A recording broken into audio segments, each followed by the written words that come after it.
การแข่งขันฟุตซอลโกหนูงานงิ้วของเทศบาลตำบลโนนสูงจำปี68ครับจบไปแล้วนะคะสำหรับการแสดงจากชมรมตอนนี้เป็นรอบแรกอยู่ที่สามนะคะในโอกาสนี้นะคะ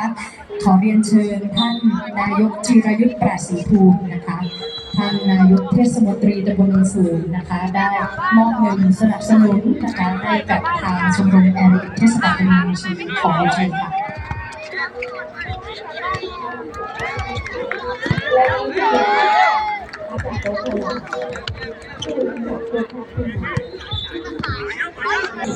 แล้วก็โดยเฉพาะคนน้ำเต้นนะคะก็60ไปแล้วนะคะแต่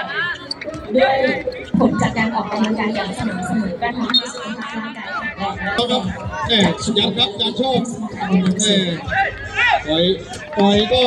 จังหวะนี้จานโชคครับชูมาที่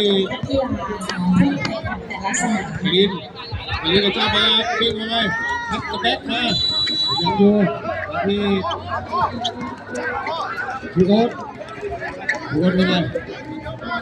ดีทำเจ็บเนาะที่ผู้โอ๊ตดึงซ้ายขวาหน้าหลังแล้วก็กลับไปแล้วก็กลับมาผู้ดึงยืนลง